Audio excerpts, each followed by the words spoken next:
Just get started. I love people. They come to me and say, okay, John, I know you've written over 70 books, and I want to be a writer. I want to write. And could you just tell me, what's the secret of writing? Okay. Well, this is a toughie. You want to write a book? Yes. Okay. What you do is you get a pen, piece of paper, and you start writing. Have you written any words down yet? Oh, no, not yet. But I want to write a book. I want to write a book. Yeah, I do. I want to write a book. But you haven't written anything down. You're on drugs.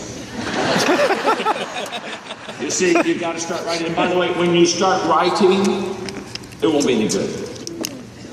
So don't wait to write before you get good. I love you. When I really get a good story, I'll start writing. You're not that good. It took me 1 year to write my first book, and it's only 100 pages. 100 pages. A whole year. Do you want to figure that out? That's 1 page every 3.5 days. Shall we break that down for you more?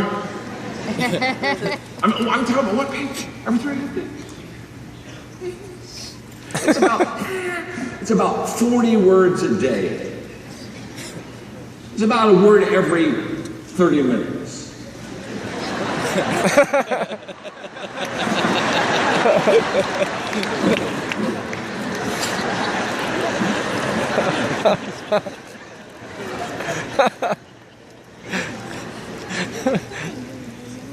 And I had in my 100 pages, I had 33 chapters.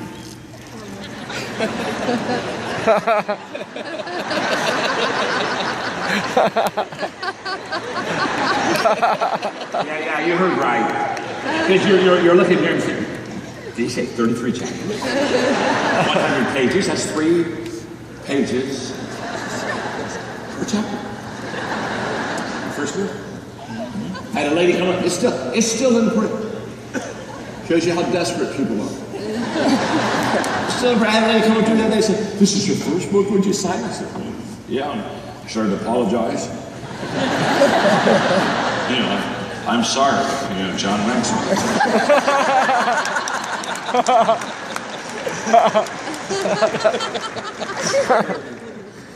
and she said, oh, I love this book. And I just stopped writing. I said, hey, you do? Oh, I said, I love this book. She said, I said, what do you love? She said, the short chapters. I love the short chapters. She said, just 3 pages. She said, it's easy to read. She said, what made you, this is ingenious. What made you think of just doing 3-page chapters? I said, lady, it was my first book. Let me explain to you. It took me weeks to do 3 pages.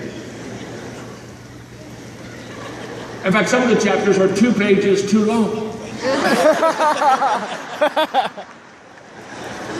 It was my first book. You're not good when you do your first. You're not good. You're not going to be good. You don't even try to be good. You just got to go. You see, the law of consistency, he said, the only way you'll ever become great at anything is to be consistent at something. Did you get it? The only way you'll ever become great at anything is to be consistent with something.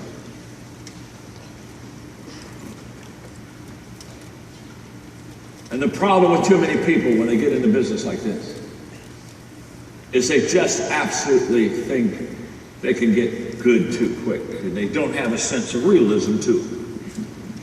Now, is it a great business? Yes. Can you go diamond? Yes. But it takes consistency, it takes effort, it takes energy. All right, let me teach you the rule of 5. You're so good. You're so good. I don't teach this to everybody. I don't like to, you don't waste your teaching on some people.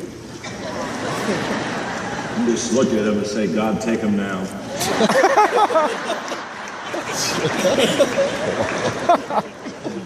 Doorbell rang, nobody's home.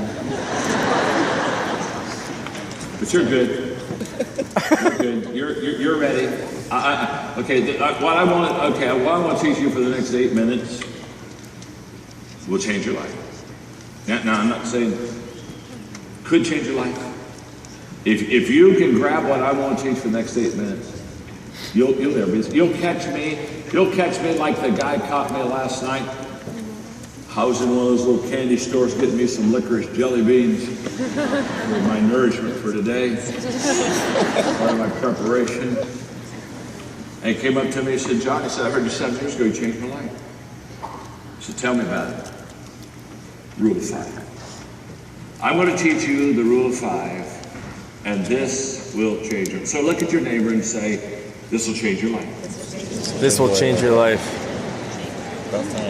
Look back at your neighbor and say, and it needs to be changed. And it needs to be changed.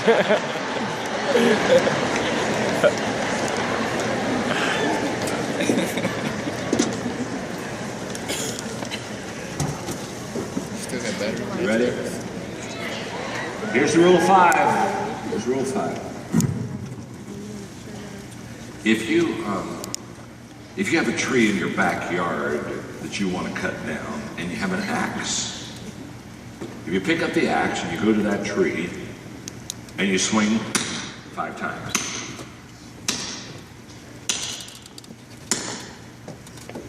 Put the axe down. Next day, go out in the backyard, pick up the axe, go to the same tree.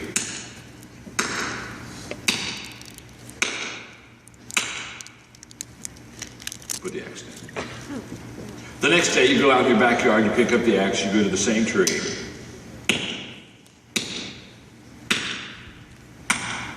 5 times. If every day you pick up an axe and you go to the same tree, and you take that axe and you swing 5 times at that tree, just 5. Not 15, not 50, not 500. 5 times.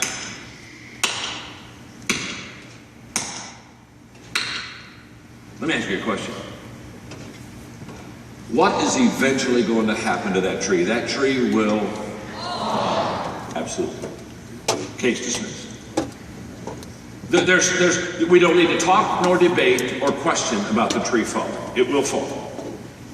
And what's interesting is, we only swung at that tree 5 times. But we every day went to that tree and we 5 times with that axe, we hit that tree. Now, if the tree is big, it may not fall for a couple of years. If the tree is small, maybe a couple of months. You see, the size of the tree will determine the time it falls. But it doesn't matter what size the tree is. It will fall if you every day swing 5 times, take an axe, and hit that tree.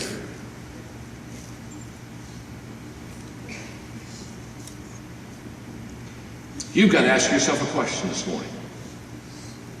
What's my tree? What's my dream?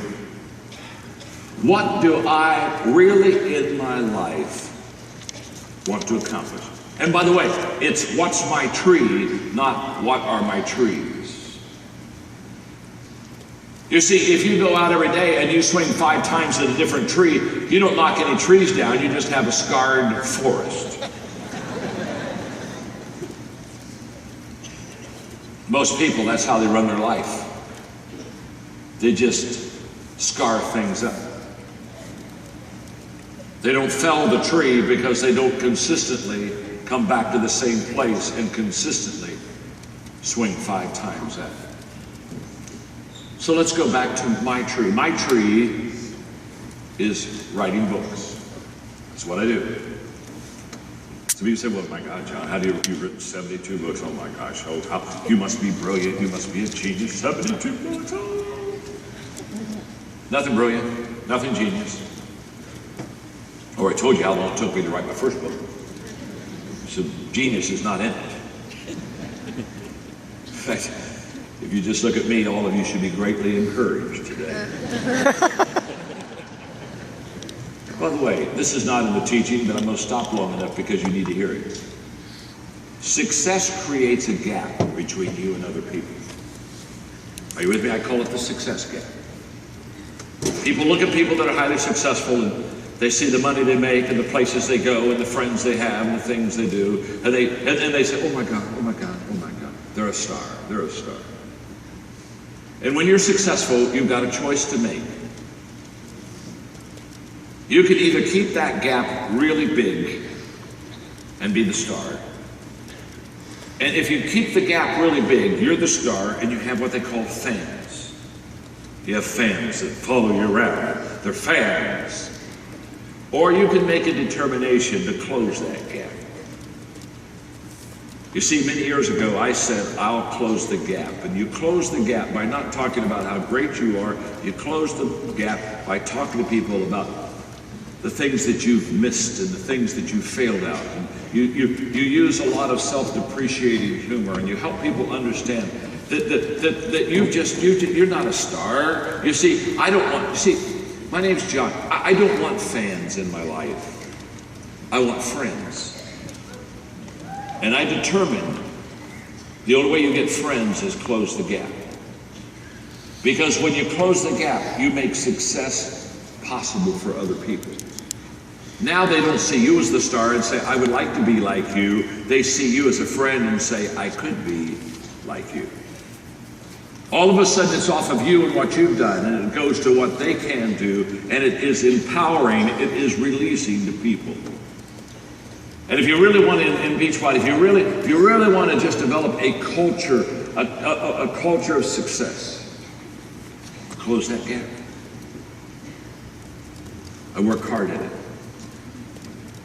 When I go international, it's just rock star stuff, and I won't allow it. I just won't. I mean, they want to usher me in, they want to usher me out. I get the security guys all the way. I walk through the crowd, I shake hands, we take pictures, I talk, I kiss babies.